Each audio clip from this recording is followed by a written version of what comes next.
Hi everyone, welcome back to Namaste and welcome to another episode of Foreigner Feature. So today I have a really close friend of mine, Audrey. She's a French national living in Hyderabad. So today's interview is going to be a little bit different because Audrey has already done a few of these kinds of interviews on Instagram. So I didn't want it to be too repetitive for her.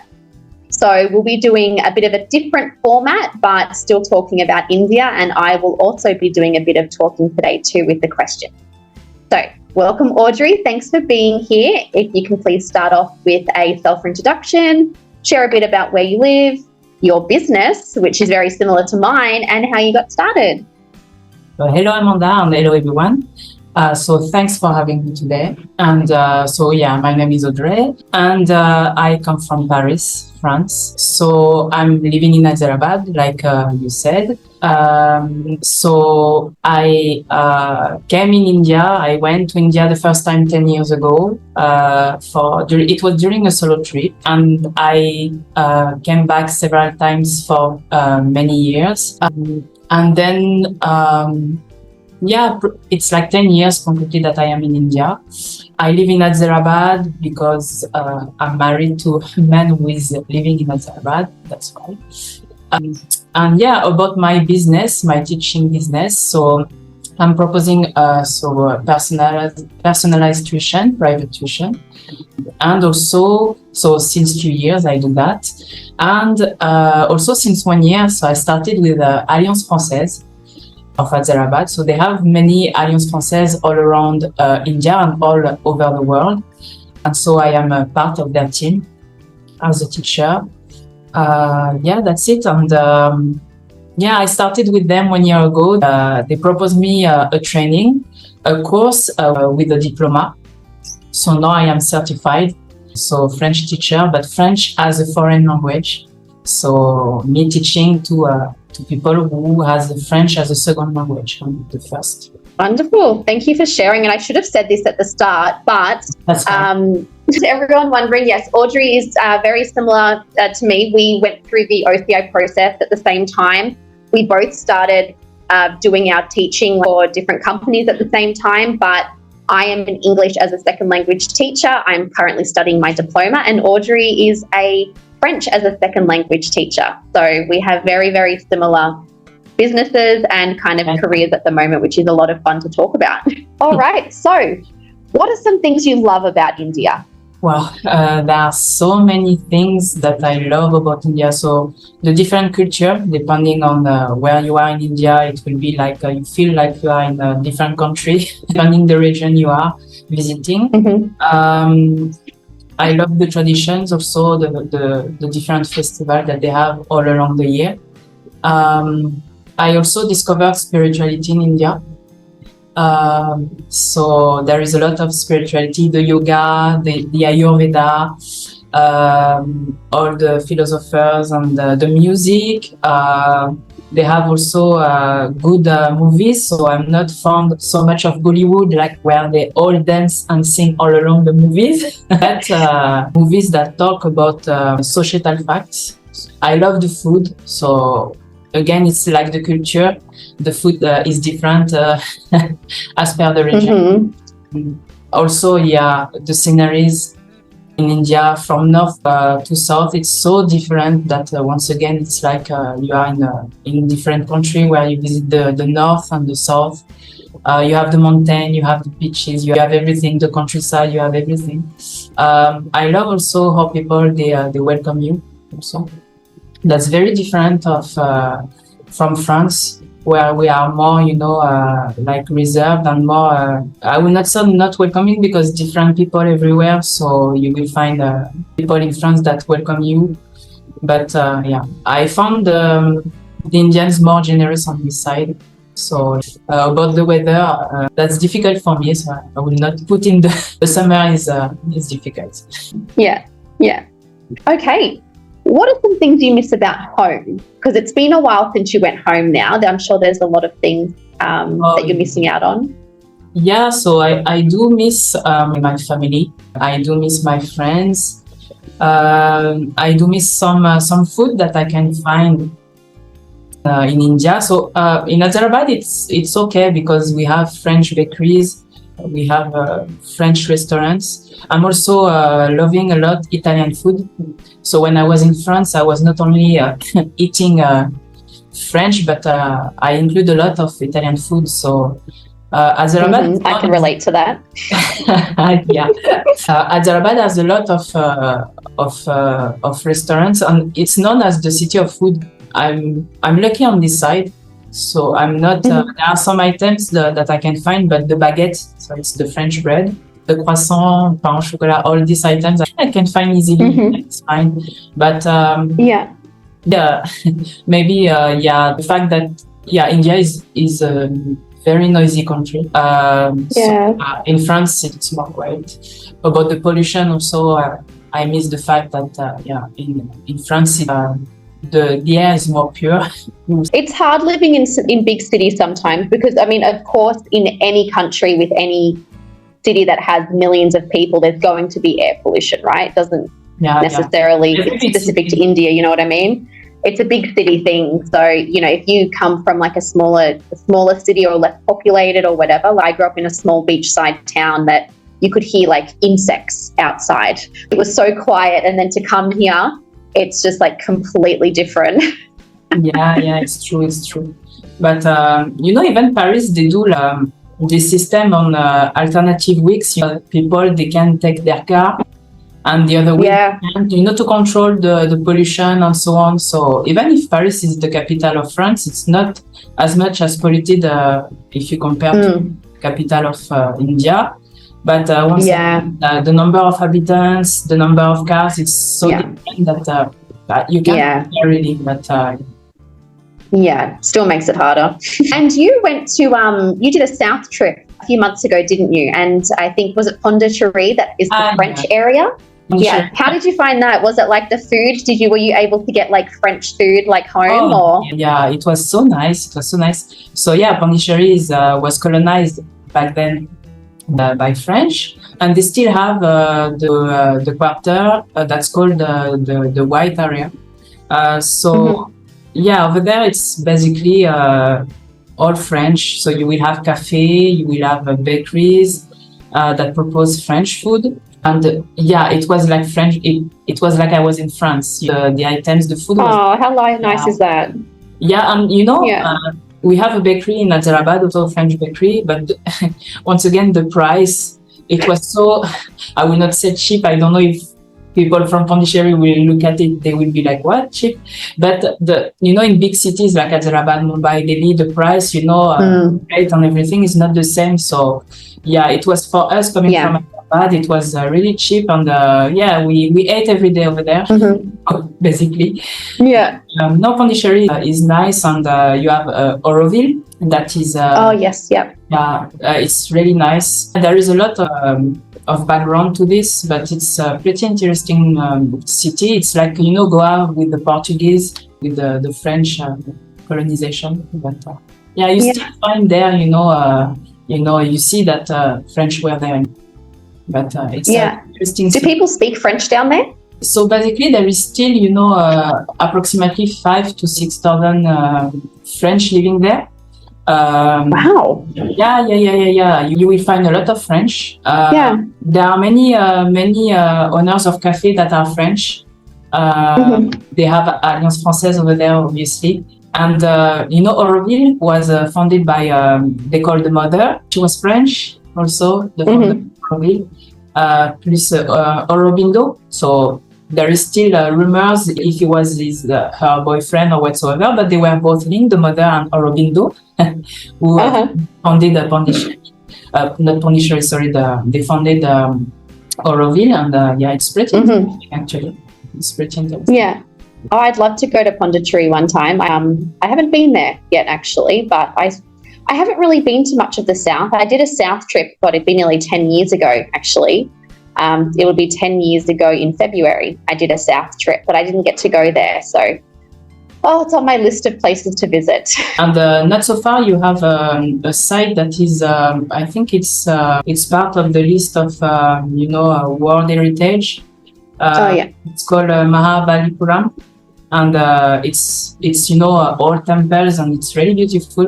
It's just Yeah. next to the Bay of Bengal, and after when you go more to the north, you have Chennai.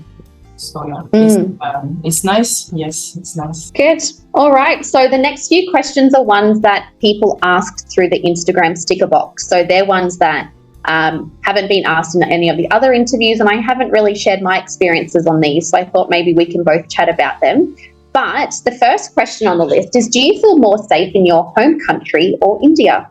That's a pretty interesting question. I don't feel that there is a country that is more safe than another. To be honest, I encountered many situations in France that I didn't have in India.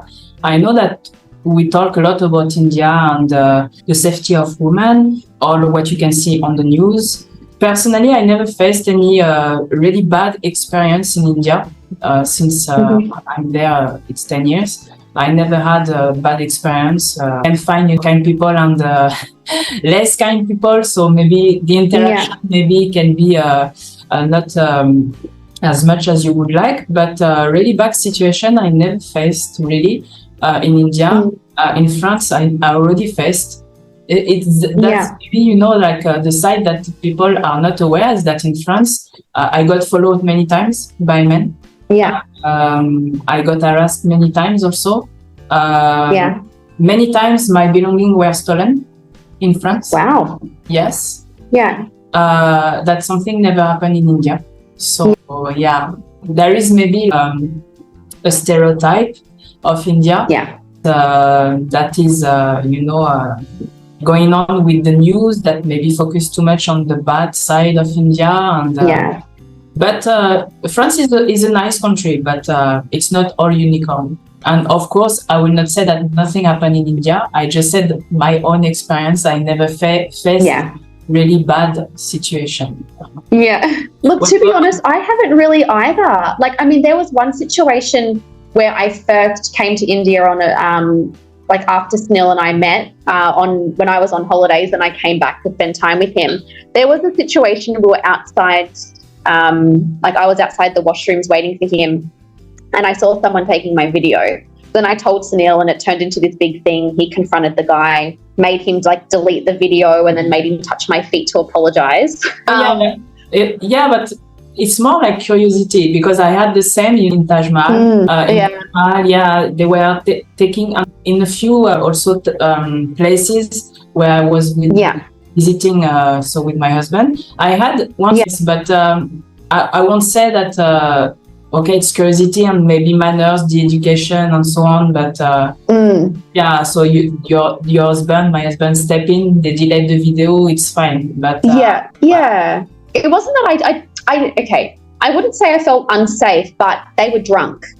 And it was the first time that it happened to me that someone had taken my video like that. So I was just kind of taken aback. Now I know it's really normal. I've been to the Golden Temple, and I've just had like some new mum come and hand me her baby and then take a photo without even asking or any interactions, and then walk off. Everyone is coming. So I know it's like I know the curiosity thing, but that was the only experience where I was made to feel uncomfortable. There have been some other smaller incidences, like when I had the food delivery driver, he kept calling me and was like kind of a bit harassing me. But then like I complained and the company sorted that. But like I've had worse situations happen to me in Australia. Like I've been harassed. That's my point as well. Yeah, like it happens everywhere. I faced little incident, but it's not like really bad. It could happen, maybe in another country, but things stolen or really being followed by someone, or you see any kind of situation, this type of situation. I didn't face little incidents. Yes, of course, I will not. Nothing major. And like you said, like it's not saying it doesn't happen. Obviously, it does. But like for our personal experiences, Liz, I think the third interview I did, she said the same thing. Like she feels quite safe, and she lives in Delhi. She's had worse experiences in the States. So I think it's hard to answer this one. For me, I personally feel safe. both Australia and India. I've been living in this same suburb or little district in India since I moved here. So it's been 4.5 years. I go to the same supermarket. I go to all the same shops. I know people around me. So I feel really comfortable and safe here. When I was back home last month, I went and had a few drinks at like this little bar in my hometown, and they don't have taxis at night. So I walked home back to my dad's place, and I did feel I felt a bit scared actually, because I hadn't done that in, I don't know how long, years I'd walked home in my hometown. And I've never really actually had that kind of fear inside me here. Even though I had nothing to worry about there, it was just really dark, and it was my first time doing it since I was probably a teenager. But like we said, it's based on personal experience. Obviously, you'll find a lot of stories that will say universe. Yeah, we can talk together about everyone, all the women. Because I know definitely. I know some women who faced a bad situation. Yeah, definitely. Yeah. But once again, this could happen anywhere. It's not about India. If you switch on the TV and you watch the news all over the world, so exactly. You just have to be self-aware and be careful. Exactly. Yeah, that's what Liz was saying as well. Like you really do just have to be self-aware, and unfortunately as women we have to be a little bit more self-aware than men. So it's just making sure you're taking those extra precautions, trying to and try your best just to be self-aware. Yeah. All right, next one, healthcare. Compare in your home country and India. So healthcare in France. So we have a very good healthcare system in France.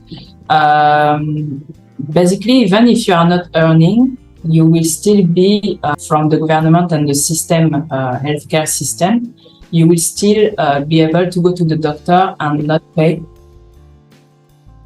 Or, depending also on your income, you will have some help from the healthcare system. So you won't pay fully, or you will be reimbursed. So I don't know if it's still the case, but I heard that is the best healthcare system in the world. And maybe that's why Obama back then wanted to do like the Obamacare. He wanted to copy, the French healthcare system. Yeah. No, can't complain about the healthcare system. France, it's really pretty fine. So in India, it's not the same, obviously. So I am in the health insurance, under the health insurance of my husband. So basically, he's working for an American company. So he has a good health insurance. Without it, if I go to a hospital and I'm getting admitted, if I don't have this from him, I would have to pay everything, basically. So it's very different. So thanks to him and the healthcare insurance, if I get admitted, if I have a problem, But in France, even when you go to the pharmacy, you will not pay if you show, that you are being taken care from the health insurance system in France.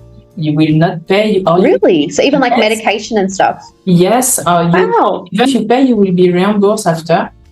That's the same if you get admitted, depending on the situation, because there are level in the healthcare system. Either you will pay, but you will be reimbursed. Or either, if your income are so less, you will have this system where you will not even pay. And that's the same when you go to do some blood tests and so on. You don't even have to, or if you pay, you will be reimbursed. There is still sometimes, for the eyes, for the teeth, for this kind of specialist where maybe like 70% will be reimbursed, 30% you will have to give from your pocket, but still they are taking care about a huge part of the bill. So really can't complain. It's really nice. Australia is really similar. Yeah. So Australia is similar to France. So if you have it's called the Medicare card, which everyone is eligible for except a tourist. So if you're, for example, on a student visa, I'm pretty sure you can get a Medicare card, and that means that you can go to the public hospital for free. I still have my Medicare card because I'm an Australian citizen. So I had to go to hospital. I don't know if I told you this, that I went to hospital when I was back home in January. Yes. So a bacterial infection, and I had to get all these tests done. I got an ultrasound, I got all these blood tests done. I was in the emergency room all day and I didn't pay anything. Blood tests are all covered. If you have private health insurance, then other tests might be covered. Like my dad had to get a MRI done on his knee, and that was covered through his health insurance. But if you don't have health insurance, private health, then that would be quite expensive, or the government will cover a percentage and you just pay the difference. To see the doctor, there's two options. So you could go to a doctor that bulk bills, and that just means that they charge the government for their appointment and then you get it for free. But not many doctors do that anymore. So if you go to see the doctor, you have to pay the difference, which is still like $70. So it's really expensive. Whereas I've been to a GP here at the hospital, and it was 600 rupees for a consult, which is 10 Australian dollars. Public hospital system in Australia is really, really good. Hospitals are really clean.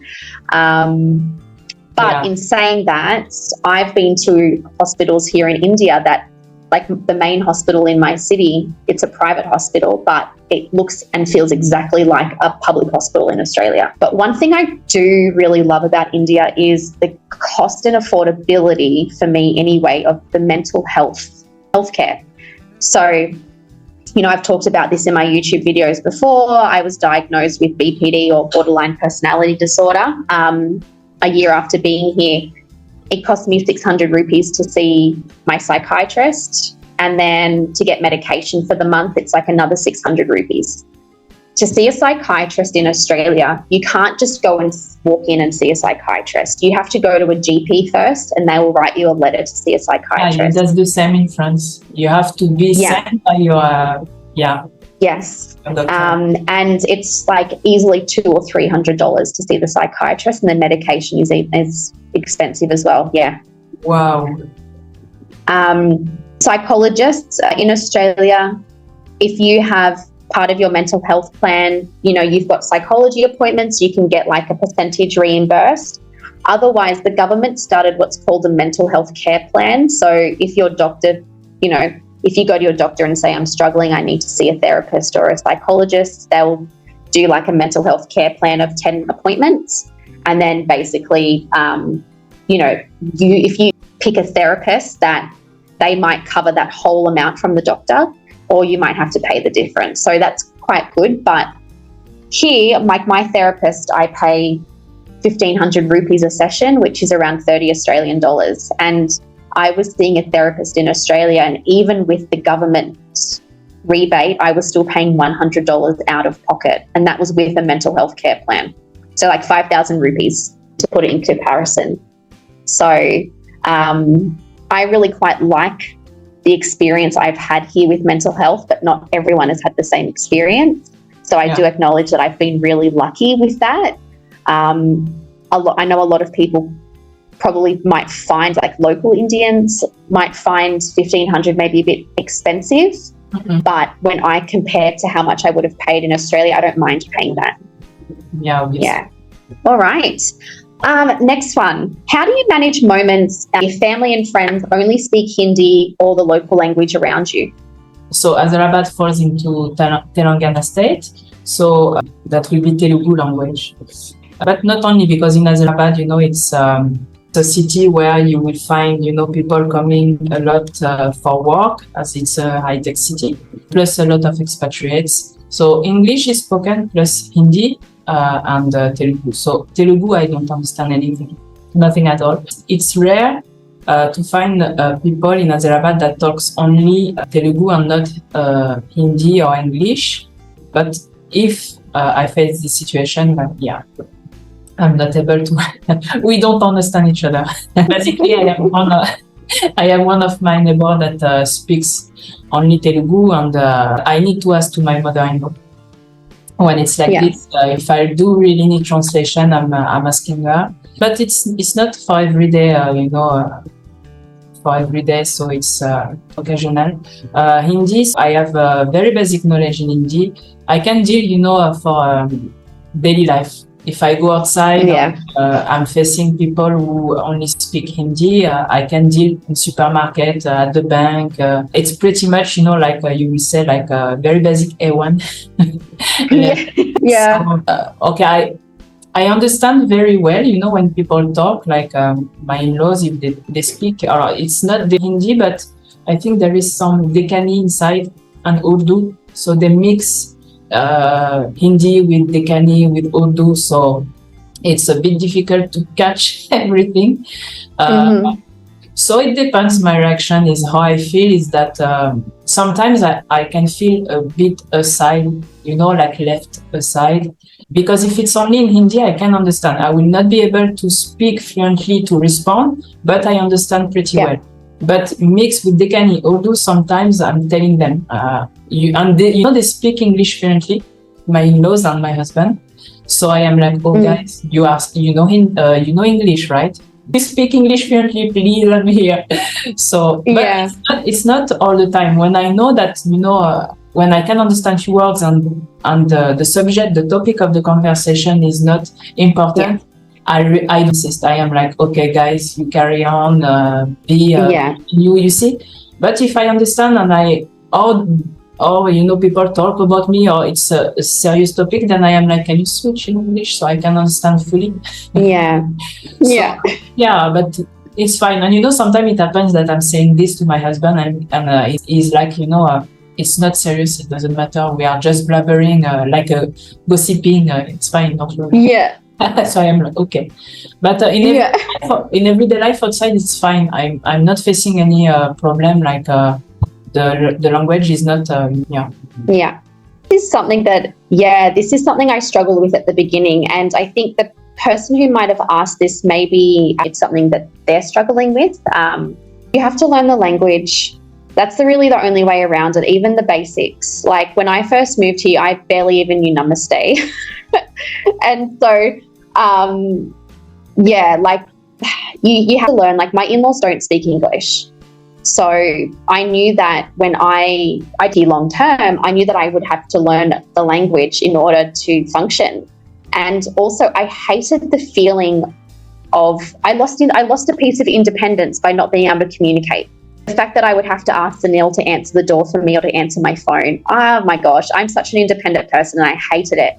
And so at the beginning it was really tough. And, I would have to say like, can you guys speak English? Or like, Sunil, can you translate for me what's going on? Because his parents obviously don't speak English. And same thing, we're just gossiping, blah, blah, blah. And I'm like, yeah, but I'm feeling left out. And at the beginning, I felt really lonely. It was such a hard transition because I moved here. I hadn't made any friends.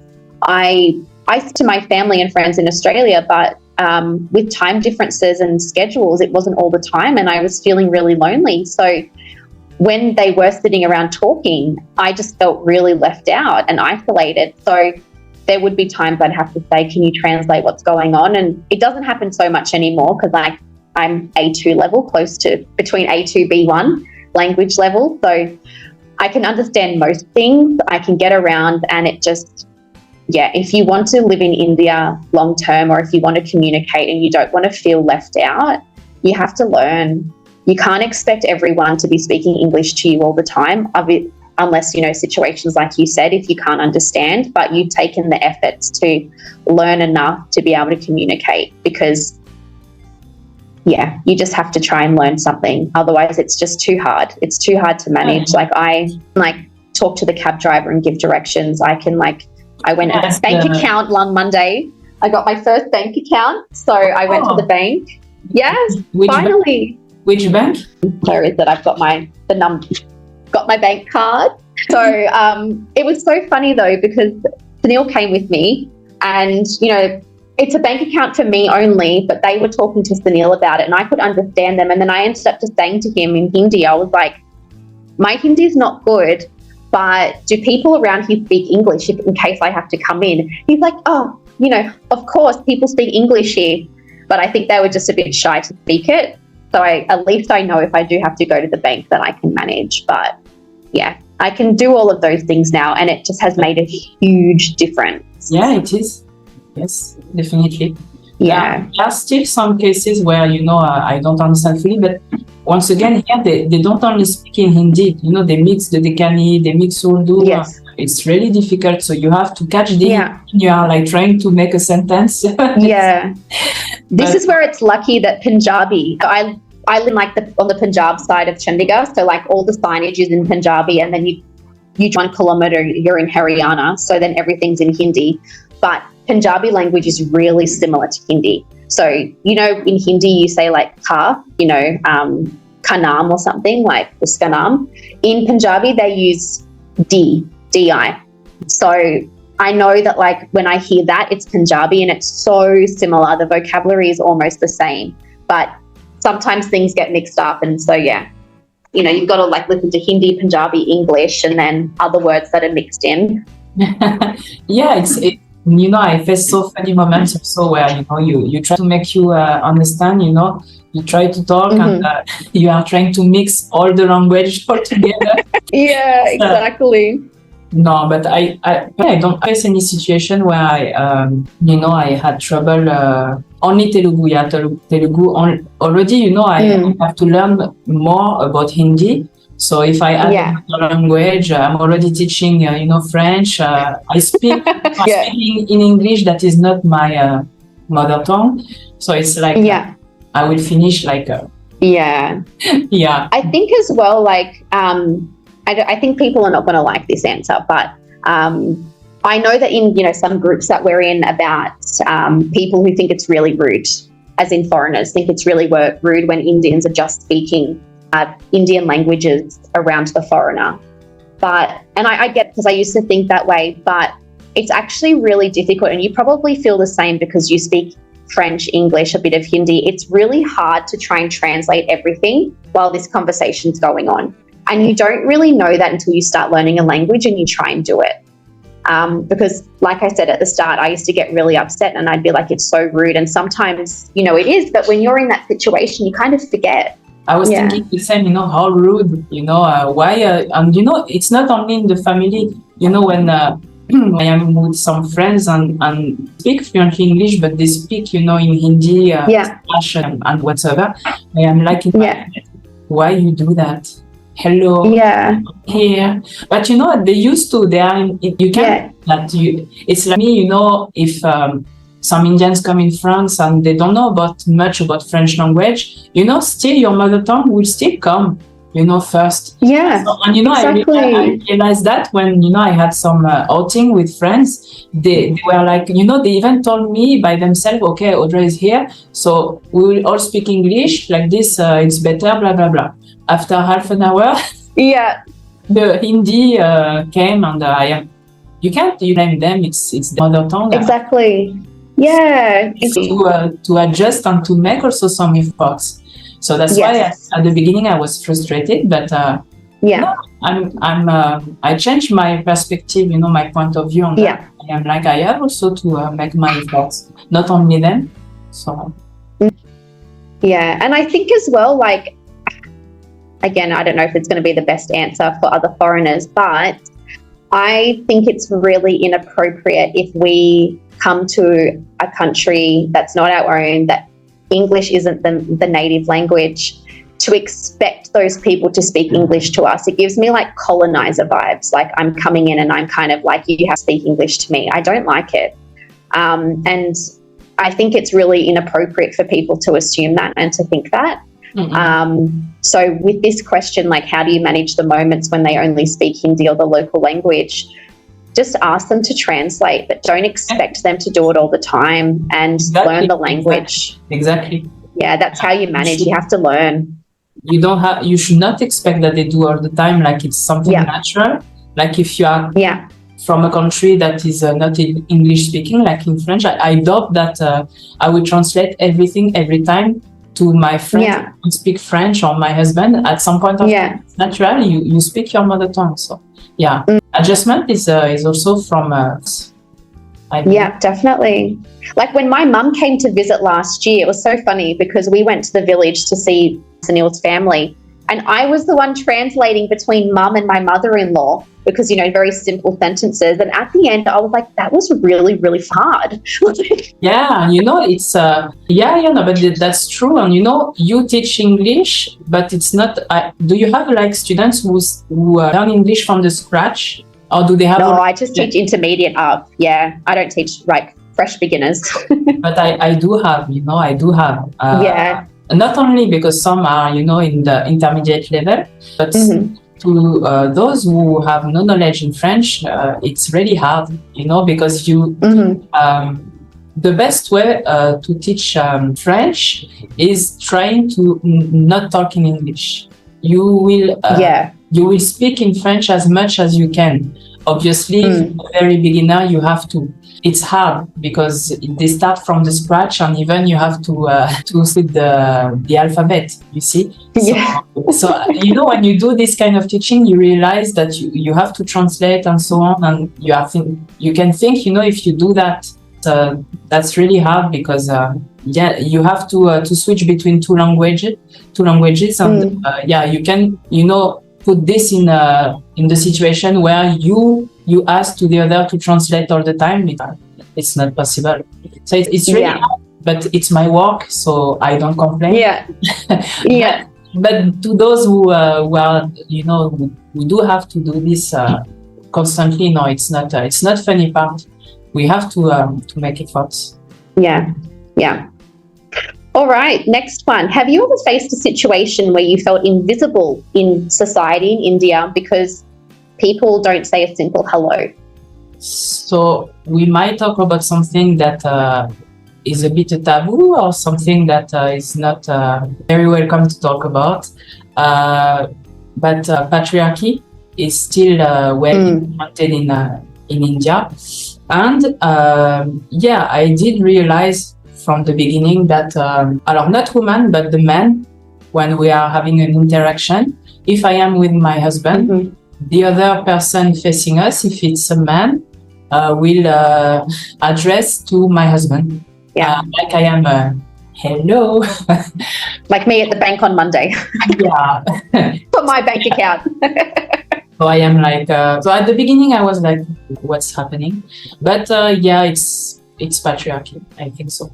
So at the beginning it was frustrating, and I also did open a bank account, by the way, when I started with the Alliance Française.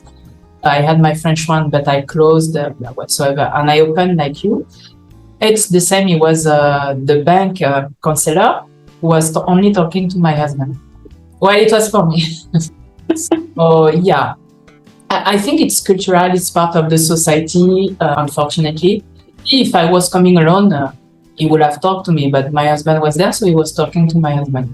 Okay, at the beginning, I would have taken this really hard on me. You would be like, why is this? I would have taken this personally. Now I know that it's a part of their culture. It's part of still, patriarchy things, or because in India it's more like the man, the husband is taking care of everything in a household where the wife is not working, she's not taking care of all the administrative parts and so on. So I think that since generation and generation, it's still going on. So yeah, I think that's why they are addressing to the men in general. But I don't take it personally anymore. I am like, cool, okay, fine. You don't say hi. Yeah. But I think it's also, even if you think that it's mannerless or whatsoever, I don't take it personally. It's their thing. I mean, why should I take it personally? It's part of their maybe education, culture, the patriarchal society. I don't take it from because they do this the same to the Indian women. So see what I mean? So no, I'm fine with that. No, I won't say I'm fine with the fact that they do this, but I'm fine. Yeah. I'm not taking. You've accepted it's how it is. What to do anyhow. So yes, I agree with you in this part. Definitely, if I'm going somewhere with Sunil, people usually talk to him first. But recently, I have kind of realized that I'm also this person. So, and it just comes down to, I think, the fear of being not understood because of language differences. So at the bank on Monday, Sunil said, oh, they're just not talking to you because, you know, they're shy to speak English or something. Okay, maybe. But at the same time, it took me 3 years to even make one friend at the gym because I didn't know if someone was going to speak English or not. I just didn't know, and I didn't want to be in that awkward situation. So I didn't talk to anyone. And it wasn't until later when I made my first friend that she was like, I just thought you were like a complete bitch because you just never talked to anyone. You just walked around. You had this like, you know, stare kind of straight ahead. And now she realizes I actually just talk all the time. So I think with this as well, I have started to be a bit more open-minded in that maybe people are just a bit shy. If I'm talking about other females, I don't obviously make an effort just to say hi to random men. But yeah, like with women, yes, people don't usually say hi. And I think it's a lot of things to do with culture as well. Like when we lived in our other apartment in the same society, there was this like older auntie and uncle that lived a few floors below, but they would never say hi first. But if I was to say to them like, namaste auntie, namaste uncle, then they were like really chatty. But you had to kind of say hi first. And I don't know if that's like the hierarchy kind of thing. Yeah. Yeah. So I think there's a lot of different factors with this kind of question. But then I've had situations where, I don't know, a few months ago, the one girl came up to me at the gym and was really chatty. And I've had that a lot now. So I'm a bit more open to like saying hi to people I see repeatedly or making that kind of eye contact. Because I kind of like, I think I'm that person where I don't say a simple hi because I'm scared of like being misunderstood or not being able to like, kind of communicate. Talking about women, very rarely I don't face that situation where, some are shy, but I noticed that once you start to talk, they are so kind with you. It's reaction is wow. I never faced any problem really with women, and maybe it's shy. They are being shy, and you are a foreigner, and maybe they are shy to talk with you, and so on. But once you cross this, it's they are very curious. They are really, yes.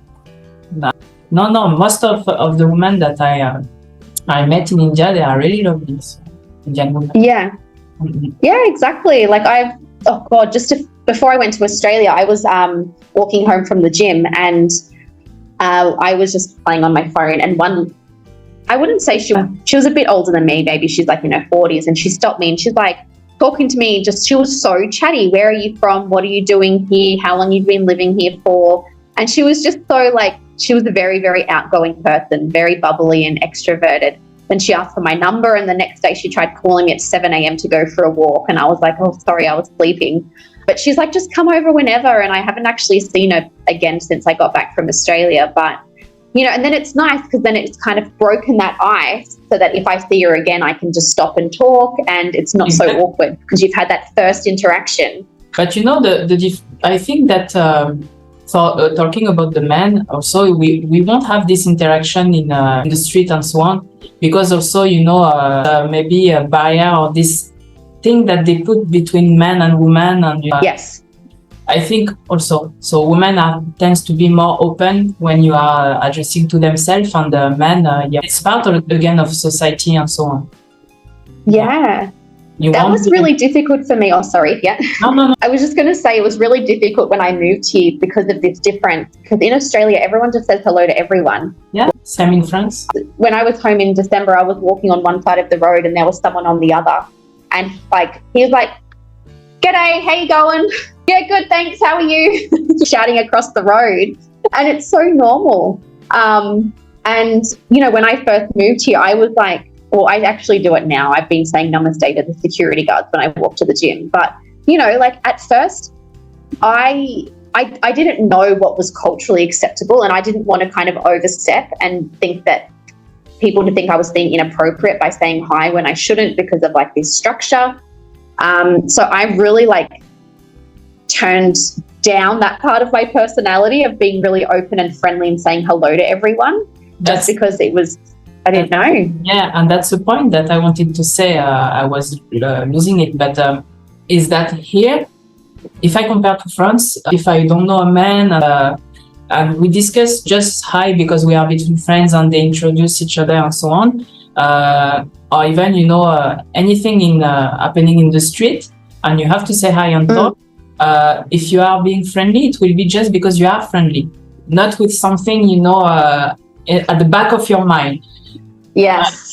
True. I faced this situation in India is that if I am friendly as I am, because I am a friendly person, if I show this to men, I had a face situation where some men were thinking there was more than that.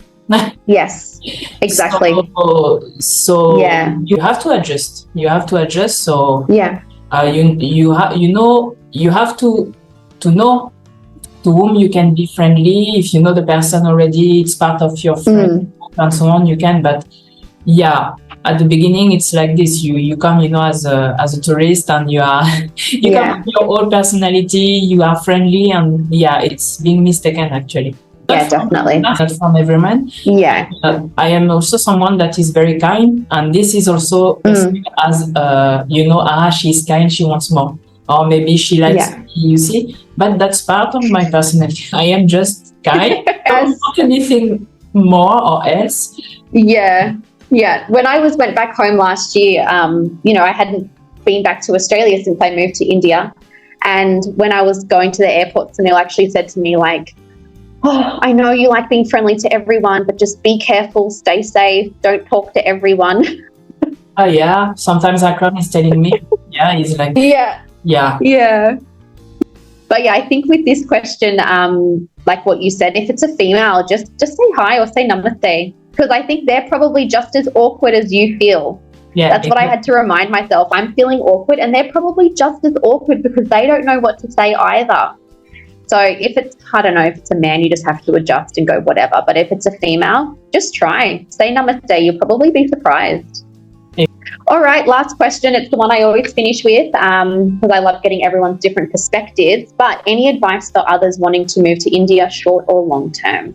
Advice is, okay. So I think you're also part of this group on Facebook where, foreigners want to move to India, or there are some specific groups in Facebook for that. And I see from time to time people saying, I want to move to India. First point is that, did you come already? Did you visit India? Yeah. It's like many people wants to live in France, but did you go there already? Not as a tourist, but at least for 6 months. Leave the country, live in the country, and speak to people, face situation from daily life, not only the eyes of a tourist. Then we'll know, and also and India is so vast to say. You can say, I want to move to India. Where in India? Yes. I mean to say the culture, the custom, the tradition won't be the same if you go, for example, in Chandigarh, and if you go to Hyderabad. I mean to say there are so many different things. From north to the south, the cultures are so different. You have to come and to live a certain time in the country before saying, I want to move. Point, because I see that a lot. People saying, I want to move, what should I do? Then come first and visit and stay on. After, for a short term, like any country, for a short term, you just have to visit. If you like a location, then you stay there, you visit. Interest in every country, but for long term, I would say once you're sure that you love India, you know the aspect, the traditions, the do's and don'ts, the pros and cons, because there are pros, but there are cons as well. So you have to know all this aspect before making a decision of moving for a long term. Even knowing that, for my own experience, it took a lot of years to adjust. It's a process actually. It's not like in 1 year. That's it. I am. No, it's and even nowadays, I'm still facing some new stuff here and there. Rise or so. I think it's taking time and it's a lot of adjustment. But I think it's a lot of let it go. You know, some stuff that you come from your background, your education, and so on. You have to accept that you come to a country that it's not like for me, for France. Yeah. So there is a lot of adjustment, but there is a lot of things where you have to accept. If you can't change, you have to let it go. It's like this. Yeah. So, yeah, I would say just go with the flow, adjust, and things that you can change, just let it go, and try to take the brightest side, because and then that will be this thing for any country anymore. So adjust, know people, know the culture, and don't be hard on yourself, because it's not always easy to expatriate yourself. And after a few years, then you can say, okay, slowly but surely I'm making it. Look, that's exactly right. I think for me, before I moved here, I visited India 5 times. So my first time was December 2013. So it's going to be almost 10 years, and I spent 4 months here. I came back again in 2015, 2017, no, so 2018, sorry. Exactly, yeah, 2018 when I met Sunil, then I came back twice. After I decided I wanted to move to India, I came back one more time to spend a month here, just to see if that's what I really wanted to do. And I was like, yep, it's fine. And I still struggled. And that was after visiting India over a period of like 5 or 6 years. There were just things I hadn't prepared for. And there's always going to be things that come up, but you really need to visit India first and go to the place that you want to live, that you plan to live in. Like you said, India is such a huge country, and just trying to assimilate yourself into that environment, because it is really hard. And the first year was the hardest for me, but I really think that it's only been the last maybe 1.5 years that I've really felt like, okay, I'm over the other side, I'm feeling comfortable, and I'm adjusting. What you said before about letting things go, definitely. You can't compare the countries. You can't compare your home country to India, because they are not the same. And I did that for a very long time at the beginning, where I was comparing things like, this is so much better than in Australia, this is so much easier, that sort of thing. But it's not possible. You're not going to ever fully adjust to this environment that you've moved to if you keep comparing it to your home country, because it's never going to live up to your expectations. It's just not going to happen. And you do have to learn to just go with the flow and let things go that are not in your control. Yeah, totally. If you go with an expectation that you bring all your education and and you were talking about the colonization, that's kind of this. It's like this, you come with your experience, your culture, yeah, that's exactly right. You can. Yeah, it's just not possible. Yeah, but I think overall to finish this question, that would be like, just let go the things that you can change, and just try to pick up, the more positive things. Obviously, in life, you have to face challenges, and most as an expatriate already, it's not easy. So yeah, I think like taking it easy, not too harsh on yourself. Don't be hard. Just go with the flow. And anyhow, India, I used to hear this, like India, either you like it or you hate it. It's like there is no, like gray in the middle. So true though. Yeah. So I mean, you can change, obviously. Like, there were definitely times where during the pandemic period where I'm like, I'm fucking done. It's too hard. Yeah, obviously. But most of the time, your first impression when you're always the one that you will keep. Yes, true. As a first, perspective of what you feel about the country, the people, the customs, and it's very rare that I heard that people don't like India because, with all what India has to offer. But it exists that some people they don't like because the adjustment is too hard. Because the condition where you had your education, your lifestyle, everything, it's shattering everything. It's like you have to, I think you have to be strong to live in India. Yeah, you have to unlearn and relearn everything. It takes time. Yeah. India, you can't describe India. We can discuss as long as we want, but to know India, you have to come and you have to live there. And describe Definitely. Live it. Live the experience. Yeah, definitely. Great advice. All right. So anything else that you want to add before we finish up today? Yeah, thanks again for having me. It was Well, nice. thanks for coming. Yeah, thanks. And it was a nice conversation, nice questions. And yeah, that's it. That's it. Good. So I will put your Instagram in the description. So your Teaching French Instagram account. We'll put that all in the description if anyone's interested in some French lessons from a native French speaker. Audrey is your person to go to. But thank you so much for coming. And yeah, I hope everyone's enjoyed the video and learnt some valuable information and enjoyed our perspectives. Thank you. Take care.